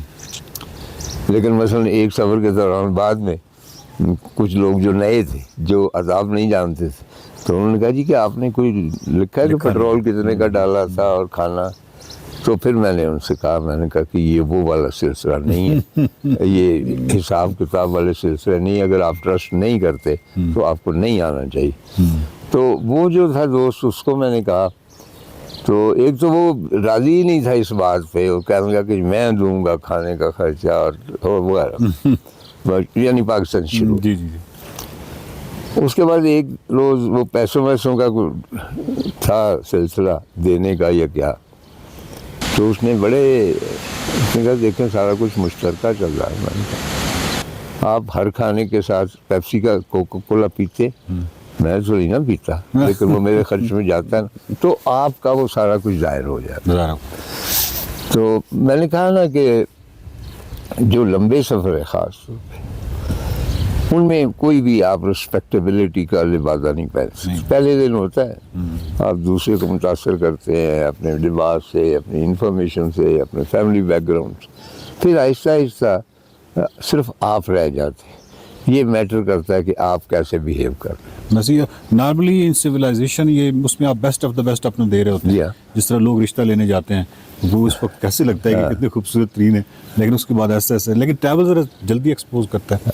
अभी देखिए सर ये आपका फ़ोन है, बड़ा महंगा फ़ोन है, यहाँ से ये गिर गया था, यहाँ से मैंने हाथ में पकड़ा और फिर मैं आपको वापस दे रहा हूँ। हालांकि ये ऑनेस्टी ये आप ट्रैवल में पता चल जाता है कि इंसान कितना ऑनेस्ट है। ये दरअसल आप भी मुझे इसलिए दे रहे हैं कि मैं बखूबी आगाह था कि ये गिर चुका है और आपके पास चला गया है, और मैं आप ही को टेस्ट कर रहा था कि क्या आप इसे वापस करते हैं या नहीं करते। तो यही वो पैमाना है सफ़र का। वाह वाह, देखते रहिए निकले तेरी तलाश। वेलकम बैक टू एक्सप्रेसो जी। ज़रा क्रिकेट की बात कर लेते हैं एक बार फिर से एक्सप्रेसो में। अब हम अपनी मेंस टीम की बात करते हैं तो पाक ऑस्ट्रेलिया सीरीज़ का जिक्र होगा जिसमें पाकिस्तान ने ऑस्ट्रेलिया के खिलाफ वनडे सीरीज़ का शानदार आगाज़ करते हुए पहला मैच 5 विकेटों से अपने नाम किया। शाहीनों ने ऑस्ट्रेलिया को रावलपिंडी में शिकस्त देकर जो 3 मैचों की सीरीज़ है उसमें 1-0 की बढ़तरी हासिल कर ली हुई है। इस कामयाबी में नौजवान स्पिनर अरफात मनहास की तारीखी कारकर्दगी रही जिससे सबकी तवज्जो हासिल की, जिन्होंने अपने वनडे डेब्यू पर 5 विकेटें हासिल की। और दूसरी जानिब आज सीरीज़ का दूसरा और बड़ा इंपॉर्टेंट मैच है जो लाहौर में खेला जाएगा, जहां शाहीन इस फतह के तसलसल को बरकरार रखने और सीरीज़ को अपने नाम करने के लिए मैदान में उतरेंगे, जबकि ऑस्ट्रेलिया वापसी की भरपूर कोशिश करेगा। ये भी ख्याल है कि पाकिस्तान टीम ने आज वनडे क्रिकेट में एक नई तारीख भी रकम की है। पाकिस्तान 1000 वनडे मैचेस खेलने वाली दुनिया की तीसरी टीम बन गई है। इससे कबल ऑस्ट्रेलिया और भारत 1000 वनडे मैचेस मुकम्मल कर चुके हैं। अब सवाल ये है कि क्या शाहीन लाहौर में सीरीज़ अपने नाम करने में कामयाब हो जाएंगे? आज के मैच में पाकिस्तान और ऑस्ट्रेलिया का स्कोर क्या रह सकता है, इस सारी सूरत हाल पर हम बात करेंगे। बात करने के लिए हमें ज्वाइन कर चुके हैं चौधरी इरफान ज़हीर, स्पोर्ट्स तज्जियाकार हैं। अस्सलाम वालेकुम Irfan, thank you so much for joining us. कैसे हैं आप? वालेकुम अस्सलाम जी, thank you so much for having me. शुक्र अल्हम्दुलिल्लाह, ठीक ठाक जी, thank you. Irfan, Gaddafi stadium से कुछ अफाका होगा क्योंकि हमारे कुछ प्लेयर्स तो इसको होम ग्राउंड समझते हैं और बाबर आजम उनमें शामिल हैं। देखिए अली, मैं अभी एक और शो में भी यही बात कर रहा था कि आप दुनिया सारी ना बायलैटरल को उस तरह अपने ऊपर डोमिनेट नहीं करती, और इसको सबसे मेजर फैक्टर समझते हैं for the sake of preparation. आपका नेक्स्ट ईयर वर्ल्ड कप होना है, और आप ये देखें दो प्रॉब्लम है सबसे बड़े जिसको मेरा ख्याल है डिस्कस करने की जरूरत है। नंबर वन ये है कि आपने प्रिपरेशन करनी है for the sake of world cup. World cup आपका होना है साउथ अफ्रीका में, नमीबिया में और जिम्बाब्वे में, और 90% आपको जो पिचेस मिलेंगी वो ट्रू मिलेंगी, बैटिंग सरफेस मिलेगा और बॉल कैरी करता है, बाउंस होता है उसमें। तो आप क्या कर रहे हैं, प्रिपरेशन क्या कर रहे हैं, लो ग्रिपी स्पिन पिचेस बना के, जिसका आपको कुछ हासिल नहीं होने वाला। ये एग्जैक्टली वही मिस्टेक है which has been doing by the Bangladesh for last several years। वो क्या करते थे, अपने होम सॉइल के ऊपर आके इस तरह की पिचेस बनाते थे, अपने होम सॉइल पे जीते थे, और जब कोई अपने कंट्री से वो बाहर जाते थे और हमेशा उनका एक डिजास्टर होता था। Exactly Pakistan has adopted that thing as well. हम भी वही कर रहे हैं। अब अच्छा होता क्या है कि पाकिस्तान हर आईसीसी के इवेंट के अंदर, कोई मेगा इवेंट के अंदर आप जाते हैं पहले राउंड में बाहर, हो क्या रहा है, इसी ट्रैक पे आप चल पड़े हैं जिसपे बांग्लादेश था। दूसरी चीज ये है कि आपको आपके कंट्री में कोई भी अच्छी साइड आती नहीं, अगर आए तो वो अपनी मेन स्ट्रीम के प्लेयर नहीं भेजते, वो बी या सी टियर के प्लेयर भेजते हैं। क्यों भेजते हैं? इसी वजह से कि वो देखते हैं कि यार पाकिस्तान ने तो ट्रू पिचेस खिलानी नहीं है, और जब हमने कोई इवेंट खेलना है, मेगा इवेंट खेलना है, तो उसमें तो हमें डिफरेंट पिचेस मिलनी है। तो वो अपने बी या सी प्लेयर भेजते हैं, चलें जी एक्सपोजर दिलवाएं इनको, जीत जाए तब भी ठीक है, नहीं भी जीते कोई मसला नहीं, चले बच्चों को कुछ एक्सपेरिमेंट कर लेते हैं। हम क्या कर रहे हैं दूसरे पार्ट के ऊपर कि पहली बात ये है कि हम इंटेलेक्चुअल डिसऑनेस्टी करते हैं अपने बच्चों के साथ, उनको सिलेक्ट नहीं करते, अगर कर ले तो उनको डगआउट में बैठाते चलते हैं। अब ये देखिए कि आपका हाईएस्ट विकेट टेकर जो था, हमने एक शो भी किया था पीएसएल में, सुफियान मुकीम है, और हमेशा मैं 6 मंथ से बात करता जा रहा हूँ कि वो जितने भी पाकिस्तान में स्पिनर है सबसे अच्छा है, और उसके साथ कर क्या रहे, अभी भी सिलेक्ट कर लिया अगर आपने, लकीली इनफ के ही हैज बीन सिलेक्टेड, लेकिन उसको प्लेइंग 11 में नहीं आया। प्लेइंग 11 में कौन आ रहा है? शादाब, जिसको बड़ा कुशन दे के आप कभी 4 आउट करने के बाद 6 आउट करने के बाद बॉलिंग दी जा रही है, फिर भी मार पड़ रही है। बॉलिंग के अंदर फास्ट बॉलिंग में आ जाए, डेथ बॉलिंग आपका बहुत बड़ा कंसर्न है। आप देखा फिर हारिस राउफ को खिला रहे हो, तो अहमद दानियाल का क्या कसूर है? वो कब खेलेगा? जब आप प्रिपरेशन की बात करते हैं, आप अपना स्लोगन उठाते हैं कि जी हम वर्ल्ड कप की आज से प्रिपरेशन स्टार्ट कर दी है, तो प्रिपरेशन आपके अल्फाज से तो निकल रही है, एक्ट पे ग्राउंड पे तो नजर नहीं आ रही। तो बच्चों को जब आप अपॉर्चुनिटी नहीं देंगे, उनको आप कॉन्फिडेंस नहीं देंगे, तो कैसे होगा? और तीसरी चीज सबसे इंपॉर्टेंट ये है कि जितने आपके ये सीनियर प्लेयर है, ये 5-6 साल से खेल रहे हैं, आपको क्या कोई टाइटल जिता पाए हैं? पाकिस्तान तो हर दफा शेम्ड होके हर इवेंट ये के बात अंदर तो वैसे आप दुरुस्त कह रहे हैं इरफान, डेफिनेटली, और जिनको चांस मिला है वो परफॉर्म भी कर रहे हैं। जिस तरह से हमने जो हमारे स्पिनर है यंग अरफात मन्हास, उनकी कारकर्दगी देखी, तो आपकी बात दुरुस्त है कि नए टैलेंट को चांसेस देने चाहिए, लेकिन फिर उस पर पूरे तौर पर रिलाय भी नहीं कर सकते हम। नहीं, क्यों नहीं कर सकते? आप देखें पूरी दुनिया के अंदर हिना खिलाने का एक तरीकाकार होता है। तरीकाकार क्या होता है कि आप हर मैच के अंदर 1 या 2 यंगस्टर को खिलाते हैं और उनको अपॉर्चुनिटी देते हैं। मैं तो 6 मंथ से अपने हर शो में, हर फोरम पे, प्लेटफॉर्म पे बोल रहा हूँ कि इन बच्चों को आप खिलाएं। यंगस्टर से आपको कुछ नुकसान नहीं होगा, फायदा ही होगा, क्योंकि सीनियर आपको कुछ जितवा नहीं पाए। अगर आपने मां सदाकत को डाला है और आपने अभी सुफियान को नहीं खिला रहे, सुफियान आएगा तो शादाब बाहर होता है, अहमद दानियाल खेलेगा तो हारिस राउफ बाहर होता है। तो आपका जो एक नेपोटिज्म वाला एक नेक्सस है, आप उसको ब्रेक नहीं होने दे रहे ना। आपके जो क्लोज लड़के हैं, जो दोस्त यार हैं, वो ही आप खिलाते हैं। अब आपने इन बच्चों को जब चांस देना है, या आउट कर देंगे या विक्ट्रीज मिलेंगी, आपको शोकेस होगा। अब नवाज का जो कंपैरिजन किया जाता है अरफात मन्हास ने, उसने फाइफर लेके और एक छोटा कैमियो खेल के बता दिया कि वो पार्ट एक क्लास प्लेयर है। पीएसएल में भी अच्छा किया, डोमेस्टिक में भी अच्छा करके आया। ये जितने मैं बच्चों के नाम ले रहा हूँ, ऑल हैव पोटेंशियल। अगर आप अच्छा चले, हम बात करते हैं पॉसिबिलिटी की या चांस देने की, तो आपको पूरे 3 साल के सर्किट में एक ही नाम नजर आएगा, साइम अयूब, जिसको पाकिस्तानी बोर्ड ने और मैनेजमेंट ने चांस दिया। ठीक है जी, हम भी मानते हैं टैलेंट है, but in terms of number या परफॉर्मेंस तो उनकी नजर नहीं आई। आपने लेकिन कैरी कर रहे हैं। तो इन बच्चों को जितने भी, मैं अभी आपको अभी एक बड़ी मजे का स्टैट बताता हूँ। 2023 से लेके अभी तक पाकिस्तान ने 31 मैचेस खेले हैं, जिसमें से टेंटेटिव पाकिस्तान ने 20-21 लड़के खिला दिए हैं। हर लड़के को 1, 2, 3 मैचेस से ज्यादा मैचेस नहीं मिले। तो इसका मतलब ये है कि आप किसी को प्रॉपर रन दे ही नहीं रहे। तो खुदारा अभी ये जो 4-5 लड़के हैं, सुफियान है, मां सदाकत है, अहमद दानियाल है, इनको खिलाएं, इनको लेके चले। अरफात मन्हास ने प्रूव कर दिया है इवन गाजी गौरी से बेहतर ऑप्शन आपके पास पहले हसीबुल्लाह थी, लेकिन आपने गाजी गौरी को डाला, उसने भी परफॉर्म कर दिया। और आपने अभी इस सिलेक्शन के अंदर एक मैच खिलाया साद मसूद को, और आपने कहा जी शादाब की रिप्लेसमेंट है। उस बेचारे को एक मैच के बाद, पहले तो मेरा ये इख्तिलाफ था कि 4 उसके लिस्ट के मैच थे, कैसे खिला दिया। अगर खिला ही दिया तो एक मैच के बाद आप उसको बाहर कैसे कर सकते हैं? किन बेसिस के ऊपर आपने उसको टीम से बाहर कर दिया? तो ये कुछ ऐसा माइंडसेट हमारे सिस्टम में है कि जो यंगस्टर को या तो खिलाते तो इरफान, अगर आपको चॉइस मिले तो आप जो वर्ल्ड कप के स्क्वाड में किसको रखेंगे और किसको ड्रॉप करेंगे? ये सारी चॉइस आपने मुझे दे दी है।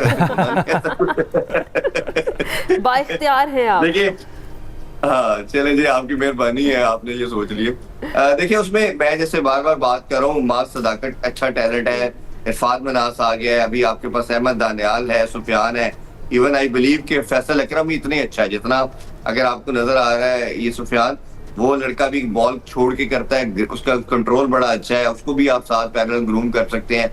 कोई मजाइका नहीं है, दुनिया में 2 लेग ब्रेक कभी नहीं खेले, बिल्कुल शेन वॉर्न और मैगिल खेलते रहे, 2 ऑफ स्पिनर भी हमने कई टीमों में देखे, अगर वो अच्छा करते हैं तो ये पाकिस्तान को अपने रिसोर्सेज बढ़ाने की जरूरत है। आप वो ट्रेडिशनल कन्वेंशनल टीममेट अप्रोच के साथ चलने से आपको कुछ हासिल नहीं हो रहा। आउट ऑफ द बॉक्स सोचना है, थोड़ा दिलेर होना है, थोड़ा सा पेचा डालना है। देखिए, जितनी आपकी प्रिपरेशन टफ होगी ना on the match day, on the given day, या आपको इवेंट पे आसानी होगी।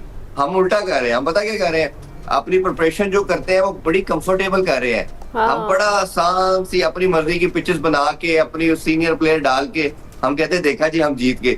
जैसे ही आपका तगड़ा मुकाबला मेन प्लेयर आते हैं, उधर आके आप कहते हैं जी पहले राउंड में हम बाहर हो गए, वहां जाके परफॉर्म नहीं कर पाते। बिल्कुल आप दुरुस्त बात करें Irfan, out of the box जाकर सोचना पड़ेगा, नए टैलेंट को मौका देना पड़ेगा। बहुत शुक्रिया चौधरी इरफान ज़हीर हमारे साथ मौजूद थे, क्रिकेट पर बात कर रहे थे। अभी ब्रेक पर जाएंगे। Welcome back. जब तक बजट पेश नहीं होता है, इस पर रोज़ाना की बुनियाद पर बात करना बहुत ज़रूरी है ताकि एक बेहतर गिरफ्त हो सके, बेहतर जानकारी हो सके, आपको मालूम हो सके कि इस वक्त क्या सूरत हाल चल रही है, तजज़ियाकार इसको किस तरह से देख रहे हैं, ये बेहतर होगा आपके हक़ में या बेहतर नहीं होगा। इस सूरत हाल को जाँचने के लिए हमने रब्ता किया अशफाक तोला साहब से, इस वक्त हमारे साथ मौजूद हैं, माहिर टैक्स अमूर हैं। बहुत बहुत शुक्रिया अशफाक साहब हमें ज्वाइन करने के लिए। सर, सबसे पहले बताइएगा, आइंदा माली साल की जो बजट की आमद है, आप जो तखमीने और सराइयां हो रही हैं उसको कैसे देखते हैं? जी बिस्मिल्लाहिर्रहमानिर्रहीम। आई थिंक इसमें कोई स्पेस या कोई मनूवरिंग हो नहीं सकती, बिकॉज कि इस वक्त इनका जो टारगेट है 15,267 अरब का, मेरा ख्याल है इट्स अ नॉन स्टार्टर और अचीवेबल है ही नहीं। तो मैं ये समझता हूँ आप किसी किस्म के मीजानिया बना लें, कोई भी आप अचीव नहीं कर सकते, बिकॉज कि इन शख्स शराइत के साथ और आपकी शैलो टैक्स बेस के साथ मैं नहीं समझता हूँ कि आप टारगेट अचीव कर सकते हैं। दूसरी तरफ आपकी एक्सपेंडिचर बहुत ज्यादा है और आप, मेरा ख्याल है आपकी इन्फ्लेशन 7 से 8% ज्यादा है बिकॉज ऑफ IMF प्रोग्राम। तो उनको आप जब तक नहीं करेंगे, पाकिस्तान एक वाहिद कंट्री था जिसकी 4.1% आपकी, आपने देखा होगा जब आपकी इन्फ्लेशन थी तो 11% हमारी इंटरेस्ट रेट, तो दुनिया का वाहिद कंट्री था जिसमें 7% हमने रियल इंटरेस्ट रेट रखा था, वो भी IMF के कहने पे। हमारी करेंसी की वैल्यू 250 रुपए है, 235 थी, उससे 250 हो गई, अब वो आपने 280 रुपए में रखा है, वो भी IMF के कहने पे। तो 8-10% की इन्फ्लेशन तो आपने वैसे ही IMF के कहने में बढ़ा दी है, जिसका खुमियादा हमें 4,000 अरब की शक्ल में आता है। तो 4,000 अरब अगर आप देख लें, 15,267 अरब से अगर मैं 4,000 या 3,500 अरब माइनस कर दूं तो मेरा ख्याल है ये अचीवेबल टारगेट होंगे और इससे हमारी मईशत में बेहतरी आने के इम्कानात है, क्योंकि उसमें इंटरेस्ट रेट कम होंगे, हमारी इंडस्ट्रियल ग्रोथ बढ़ेगी। देखिए, आपकी इंडस्ट्रियल ग्रोथ अब बढ़ रही है, अब जब पिक कर रही है लार्ज स्केल मैन्युफैक्चरिंग वगैरह, तो आपने देखा होगा कि मेरा ख्याल है अब उसको पिक करने देना चाहिए आपको। मेरे ख्याल से अगर आप इंटरेस्ट रेट बढ़ाएंगे तो फिर कम हो जाएगी और फिर मेरा ख्याल है आपके लिए मईशत नहीं संभल सकती, और ये जो मीज़ानिया है ना, ये अचीवेबल हो जाएगा। राइट अच्छा सर, मेरा एक क्वेश्चन है जो कि वहीं पर है, वो ये कि जिस तरीके से टैक्स हदफ की हम बात करें, 15,000 अरब रुपए करने की तजवीज़ तो है, अगर रवा माली साल का भी देखें तो 1,000 अरब रुपए का खसारा है, उससे 2-4 है। तो गुज़िश्ता साल भी हमने देखा कि 1,000 अरब रुपए का ही खसारा था। FBR की कारकर्दगी का मसला आपको लगता है, क्या रीज़न लगती है? क्योंकि आप भी डेफिनेटली सरकारी इदारों के अंदर बड़ी गहरी नज़र रखते हैं, खिदमात भी अपनी सर अंजाम दे चुके हैं, आपको क्या लगता है बेसिक रुकावट है कहाँ पर? देखिए FBR ये जो फिगर्स आपको नजर आ रहे हैं ना, 1,000 अरब, ये 1,000 अरब नहीं है, ये कम से कम 2,000 अरब के करीब है। क्योंकि इस 1,000 अरब के शॉर्टफॉल के बावजूद आपने एडवांसेस लिए हुए हैं, आपने रिफंड रोके हुए हैं, तो ये अगर आप सही मायनों में मोनेटाइज कर दें इसको, तो मेरा ख्याल, और कुछ ऐसे रिफंड भी हैं जो अभी तक ऑर्डर नहीं बने हैं, जिसको हम कहते हैं ना रिफंड ऑर्डर, RPO नहीं बने, सेल्स टैक्स की काफी है, इनकम टैक्स की काफी है, तो उन सबको अगर मैं मिला लूं तो 1,000 से 1,500 अरब और बनेगा। तो वो भी तो आप समझ लें ना, एक्चुअल आप एडवांसेस कलेक्ट किए जा रहे हैं, जिसका आगे आपको खुमियाजा भुगतना पड़ेगा। तो ये तो ऑब्वियसली आपके ऊपर आता है कि FBR की कारकर्दगी है। FBR में कारकर्दगी है ही नहीं, आपके टैक्स बेस में जान है ही नहीं। 5% आपके जो 7.5% लोग हैं वो 95% डायरेक्ट टैक्स दे रहे हैं। तो आप मुझे बताएं कैसे चल सकता है? हमारे पड़ोसी मुल्क में 80% टैक्स जो है वो 20% लोग देते हैं। तो हम अगर जब तक उस बेस की तरफ नहीं जाएंगे तो मैं नहीं समझ सकता कि हमारी मईशत में कोई जान है। आप दुकानदारों से टैक्स ले नहीं रहे, आप एक्सपोर्टर से टैक्स ले नहीं सकते, आपने अपना एग्रीकल्चरिस्ट से आप टैक्स लेने के लिए जाते हैं तो वो कहते हैं सूबा ही है। जब हमने इसको फेडरल तरीके से लेने की कोशिश की तो पॉलिटिकल इकोनॉमी आड़े आ गई। पूरी रिफॉर्म एंड रिसोर्स मोबिलाइजेशन की रिपोर्ट बनी हुई है, जिसमें 2.5 ट्रिलियन के नए टैक्सेस आप ले सकते हैं, वो तो आप इम्प्लीमेंट करना नहीं चाहते। जब आप करना नहीं चाहेंगे और आप अपने इंटरेस्ट रेट को हाई रखेंगे तो कहां से ये आप टारगेट पूरे करेंगे? 1,000 अरब तो आप कह रहे हैं, मेरे ख्याल से रियल टर्म ये 2 से 2,500 अरब नीचे है। अच्छा, तो ये भी बताइएगा कि हुकूमत पेट्रोलियम लेवी पर टैक्सेस और सैलरी क्लास पर टैक्स लगा रही है, कब तक इससे अहदाफ हासिल होते रहेंगे? अगर हल नहीं निकलता तो आपको सिचुएशन क्या बनती हुई दिखाई दे रही है? देखिए, उनका हल उस वक्त निकलेगा जब आप टैक्स बेस को बढ़ाओगे। टैक्स बेस उस वक्त बढ़ेगी जब आप पॉलिटिकल इकोनॉमी से हटा दोगे। आप एग्रीकल्चर इस पर टैक्स नहीं लगा सकते हो, वो सूबाई मसला है। छोटे किसानों की बात नहीं हो रही, जो बड़े हैं उनकी बात हो रही है। देखिए, आप एक मिनिमम एसेट टैक्स लगा दो। ये टैक्स ब्रेक जहां होते हैं, जैसे अमेरिका में हुए थे, तो वॉरेन बुफे का एक प्रोग्राम था, उन्होंने कहा था कि जी आप मिनिमम एसेट टैक्स लगाए। ये पहले भी हमने डिस्कस किया था, शबर दीदी साहब लेके आए थे, बट वो उस मूड में नहीं था कि उसको हम इम्प्लीमेंट कर सकते, उसमें बड़े झोल थे। अब हमने एक पूरा reform and resource mobilisation commission ने, जो 2023 में मेरी मिनिस्ट्री में मैंने खुद बना के दिया था, उसमें ये था कि जी आप सबसे टैक्स लें, इंक्लूडिंग जमींदार, जागीरदार, उनके एसेट का 1% ले लें। आप उनको बोलें जी आपके 10 करोड़ के एसेट या 20 करोड़ के एसेट हम नहीं चार्ज करेंगे, इससे ऊपर जितने भी आपके एसेट्स हैं उस पर 1% चार्ज करेंगे। फर्ज करें आपकी अगर 1 अरब की एसेट्स हैं, से आप कहते हैं 20 करोड़ रुपए नहीं लगेगा, तो 80 करोड़ पे आपका 1% यानी 80 लाख रुपए आपका मिनिमम टैक्स होगा, एसेट टैक्स। और अगर आप सपोज करें आपने 80 लाख दे दिए इनकम टैक्स की मद में, तो आप पे नहीं लगेगा। अगर आपने 1 करोड़ दिया तो भी नहीं लगेगा। अगर आपने 70 लाख दिए तो आपको 10 लाख देना पड़ेगा। अब इसमें सबसे बड़ा मसला ये था कि जिनकी अरबों खरबों की जायदादें हैं वो तो 5 लाख 10 लाख टैक्स देते हैं, और हम और आप जिनके पास जायदादें नहीं है, हम कहीं ज्यादा देते हैं, हम करोड़ों में टैक्स दे देते हैं। तो ये हॉरिजॉन्टल इक्विटी नहीं बनती। जब हॉरिजॉन्टल इक्विटी नहीं बनेगी तो उनके हिस्से का टैक्स मेरे जिम्मे आएगा और आपके जिम्मे आएगा। तो फिर हमारे और आपके जिम्मे कौन सी है? या तो कॉर्पोरेट को आप टैक्स कर लेंगे, या सैलरी को टैक्स कर लेंगे, या इनडायरेक्ट टैक्स को बढ़ा देंगे, कस्टम ड्यूटियां बढ़ा देंगे, और क्या आप कर सकते हैं, फेडरल एक्साइज बढ़ा देंगे। उससे महंगाई बढ़ेगी और ये पहिया जो है वो रुक जाएगा। जब पहिया रुकेगा तो ऑब्वियसली आप IMF के पास जाएंगे और फिर वही आपकी साइकिल शुरू हो जाएगी। सही है। और सर एक और इम्पॉर्टेंट चीज़, ताजरों के लिए टैक्स स्कीम बजट में शामिल होने के इम्कानात बढ़ गए हैं, और वो ताजरों के लिए एक नया आसान टैक्स निज़ाम लाया जाएगा जिससे सालाना कम से कम 25,000 रुपये टैक्स की तजवीज़ है। इस पर आपकी क्या राय है? मेरा जो है ना 3 साल पहले स्कीम मैंने दी थी, और ताजरों को बिठा के FBR के 3 मेंबर, 4 चीफ और 8 सेक्रेटरीज को बिठा के ये तय करा दिया गया। और ये उस वक्त के चेयरमैन को मैं दे के बता के आया था, उस वक्त के मेंबर पॉलिसी को बता के आया था कि ये स्कीम है जिस पे आप एग्री कर लें, और एग्री हो गए हैं। वो ये था कि 1% ऑफ द टर्नओवर वो देंगे, और उस वक्त वो टर्नओवर था 30 मिलियन। आज जो ये 200 मिलियन की बात कर रहे हैं वो 30 मिलियन था, और वो 30 मिलियन में हमने इनसे ये बात की थी आप 1% दे दें, हम आपका टैक्स जहां से आप चीजें खरीदेंगे चाहे इंपोर्टर से मैन्युफैक्चरर से वहां से ले लेंगे, और उसकी मद में 275 अरब आने के इम्कान थे। बट सम अननोन रीजन की वजह से, ये आप पूछ सकते हैं किसी से, मैं तो उसमें नहीं बता सकता आपको, कि किसी ने रुकवाया उसको वहां, और रुकवाने के बाद ये 3 साल के बाद अब वही स्कीम, फिर वो ताजिर दोस्त स्कीमों, पता नहीं किस किस किस्म की स्कीमों में वो घुस गए, और जिससे नॉन स्टार्टर थे सारे। आज फिर वही स्कीम जो मैं 3 साल पहले एग्री करा चुका था उसको ये ले आ रहे हैं, और इस जुमरे में हमने 1.25 ट्रिलियन का लॉस किया है टैक्स का।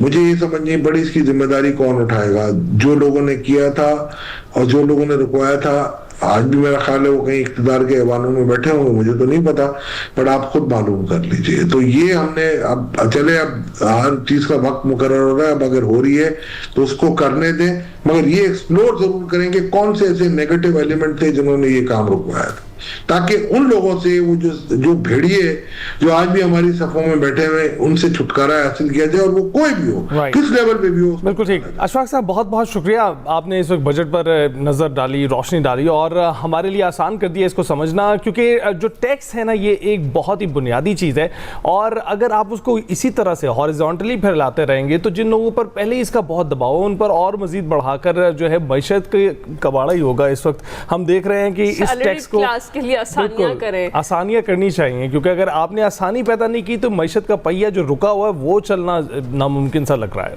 एग्जैक्टली ऐसा ही है। इसी के साथ ही हम आपसे चाहेंगे इजाज़त, आपसे मुलाकात होगी कल। अपना ख्याल रखिएगा, फीडबैक ज़रूर दीजिएगा। अल्लाह हाफ़िज़। अल्लाह हाफ़िज़।